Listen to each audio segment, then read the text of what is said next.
Bab 760. Dewa Kematian muncul lagi. Tapi Erik juga percaya, kekuatan yang didapatkan dengan cara sesat seperti ini pasti tidak akan bertahan lama. Sekarang yang harus mereka lakukan adalah mengulur waktu. Untuk sementara kita mundur. Melihat situasinya lagi-lagi berbalik, Erik segera membuat keputusan. Dia berseru ke arah bawah. Finola dan yang lainnya mengangguk. Mereka juga merasa untuk sementara ini mereka tidak bisa melawan. Erik, bagaimana denganmu? Ye Zun berkata khawatir melihat Erik menukik ke bawah untuk menghadang keluarga Feng dan Chao. Jangan hiraukan aku tinggal di sini menghalangi mereka, kalian pergi duluan.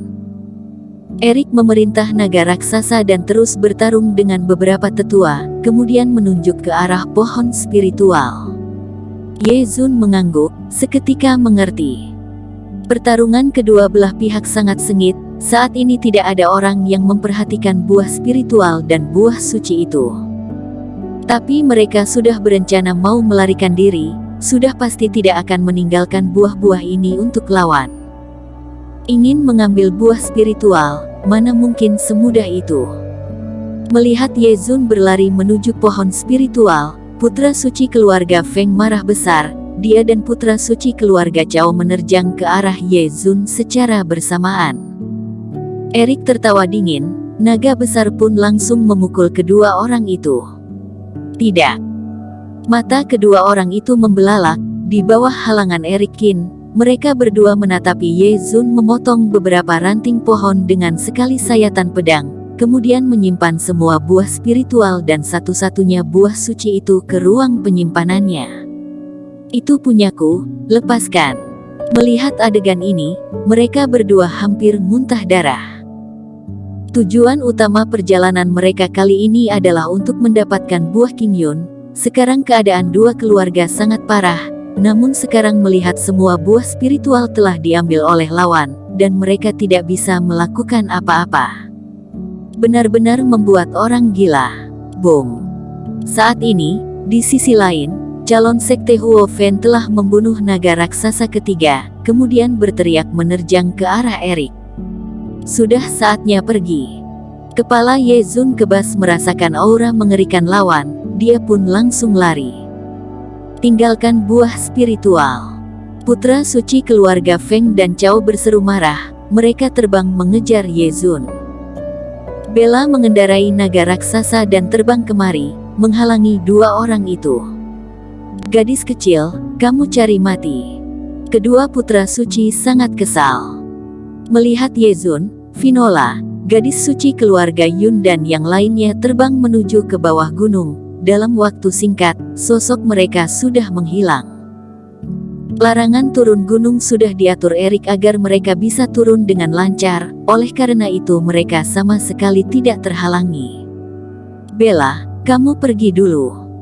Erik melihat saat ini di puncak gunung, pihak mereka hanya tinggal dia dan Bella, dia pun berteriak ke arah Bella. Kemudian dia mengendalikan dua ekor naga raksasa untuk menghalangi calon penerus.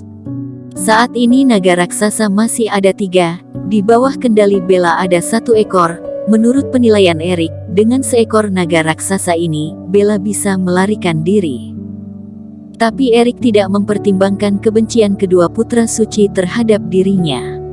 Kalaupun tidak bisa mendapatkan apapun, aku juga ingin kamu mati. Kebencian kedua putra suci terhadap Erik sudah mencapai langit. Mereka melepaskan Bella dan langsung menerjang ke arah Erik. Membeku. Putra suci keluarga Feng melempar sebuah jimat berharga yang meledak di tengah udara.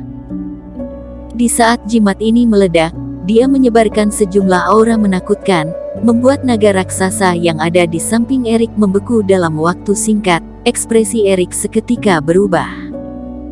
Dan di saat ini, mata calon penerus bersinar, sosoknya menghilang. Telapak tangannya dipukulkan ke arah Erik. Kesempatan ini digunakan dengan sangat pas. Dalam sekejap, Erik sama sekali tidak sempat bereaksi, sedangkan naga raksasa juga kehilangan kendali. Erik, awas. Saat ini, seseorang tiba-tiba menerjang ke depan calon penerus. naga raksasa di bawahnya seketika terbang horizontal di depan Erik. Boom! Serangan telapak Huofen ini melandas di tubuh naga raksasa. Naga raksasa pun meraung dan jatuh ke bawah. Saat ini Bella juga ikut jatuh ke bawah. Erik langsung menangkapnya. Kedua orang jatuh menuju ke jalan turun gunung bersama. Mati sana. Tak jauh dari sana, di mata putra suci keluarga Chao yang melihat hal ini muncul kebencian. Dia pun menarik tali busur berwarna hitam, kemudian memuntahkan darah segar ke arah anak panah hitam itu. Kemudian dia menembakkan anak panah itu. Anak panah ini melesat dan anehnya menghilang di udara. Ketika anak panah itu muncul lagi, sudah sampai di belakang Erik, dan kemudian meledak dan berubah menjadi sebuah roh jahat yang mengerikan. Roh jahat itu membawa pedang kepala hantu dan mengibaskannya ke arah Erik. Bella melihat hal ini langsung menerjang ke belakang Erik.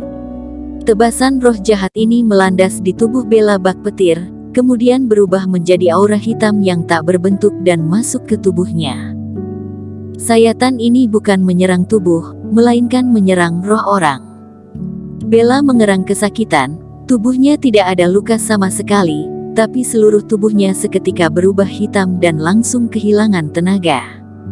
Perempuan sialan. Putra suci keluarga Chao sangat marah melihat Bella menghadang serangan maut ini demi Erik. Bella Fang. Erik langsung menggendong Bella, matanya membelalak. Dia merasa Bella kehilangan kesadaran, energinya terus mengalir keluar. Dia ingin melakukan sesuatu, tapi calon penerus dan yang lainnya terus mengejar di belakang, membuatnya sama sekali tidak sempat menolong Bella.